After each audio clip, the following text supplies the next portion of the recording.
Impact of AIDS on Older People in Africa, a Zimbabwe case study. This case study's focus was on older people in Africa and how AIDS impacts them, making this an ecological study design. An ecological study is an analysis of a particular population rather than an individual.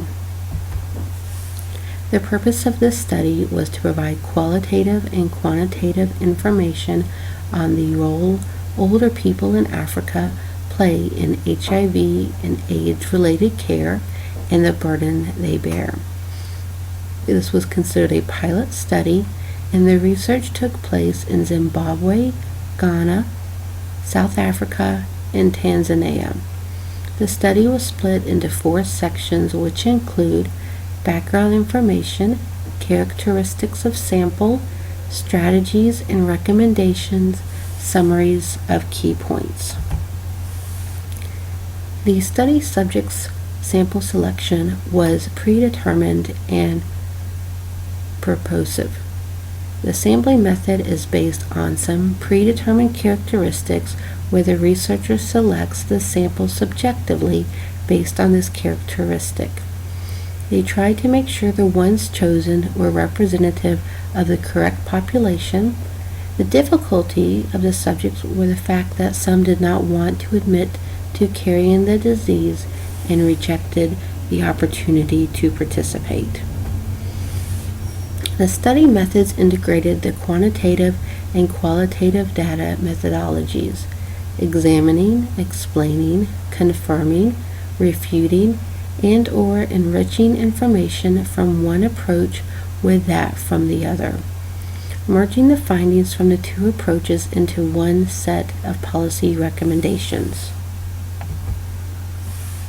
Other studies that led to this idea was one done in 98 and one done in 99.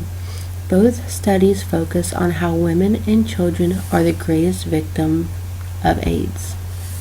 Another study in 97 analyzed using statistical techniques. In contrast to this design, qualitative approaches using sampling and semi-structured interviews to collect data, mainly relying on people's judgments, priorities, and perceptions. Our case study focused on a balance between these 2 ideas of quantitative and qualitative. Results.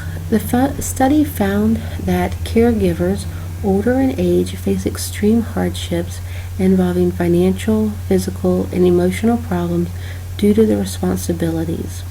There's also high reports of abuse related to caregiving. Motivation to give care is derived from love and the desire to make those ill as comfortable as possible. Obstacles found for elderly individuals caring for people with AIDS were financial constraints, lack of necessities like food, violence and abuse, possibility of contracting the disease, fear of contracting the disease, and the added burden of chores of feeding and washing the diseased.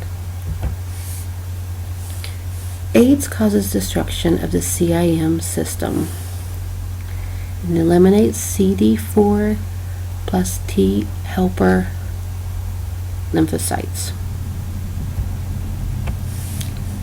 These are the pathology steps. The seroconversion illness, 1 to 6 weeks after infection with the virus, you have flu-like symptoms. An asymptomatic infection is a slow replication of the virus and can go on for years without symptoms. PGL is the swollen lymph nodes and may go on for 3 months or longer. Symptomatic infection, this stage is due to the opportunistic infections. And then AIDS, severe immune deficiency, signs of infection, and the CD4 T cell count below 200 cells.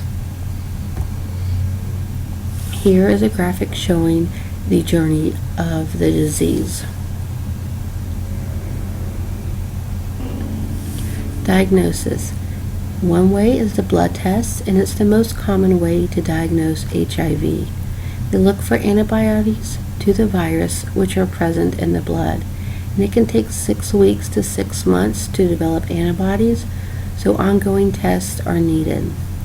The ELISA test and the Western blot. The Western blot is a very sensitive blood test, and it's used to confirm a positive ELISA test result. Some other tests include the Home Access Express test. It's sold in pharmacies and is the most private way of testing. You have the saliva test, and the results are available within 3 days, and positive results should be confirmed with a blood test. The viral load test, this measures the amount of HIV in the blood. It's used to monitor treatment progress or detect early HIV infection. HIV is detected using DNA sequences that bind specifically to those in the virus.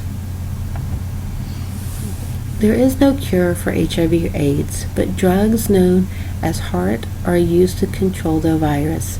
They are classified based on where they interrupt the viral cycle, and at least 3 types of dosage is recommended.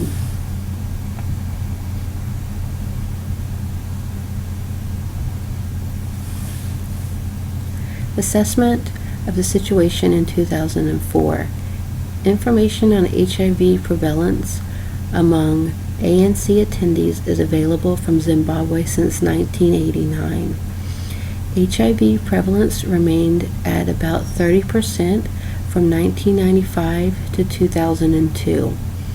HIV among ANC attendees tested in these areas has been around 35% since 1997. In 94 and 95, 86% of sex workers tested were HIV positive. In 2001, 50% of sex workers tested in another area were HIV positive.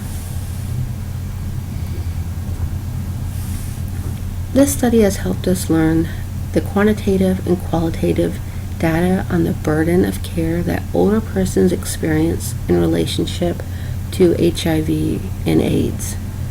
The need for thorough training for data collectors is important, and that exposure to this population and their needs has given us insight into their burdens.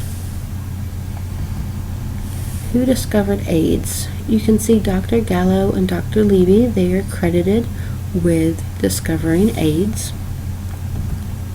Ryan White was diagnosed with AIDS at age 13 in 1984. He fought discrimination and his right to go to school. He died at 18 in 1990. Because of his case, we now have the Ryan White HIV/AIDS program. Famous people who died from AIDS include Anthony Perkins, who was best known for his role as Norman Bates, Liberace, Freddie Mercury, Amanda Blake, and Esteban de Jesus.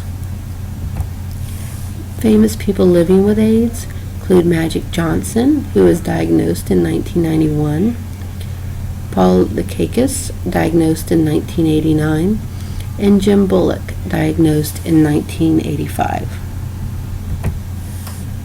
We hope you enjoyed our case study. Thank you.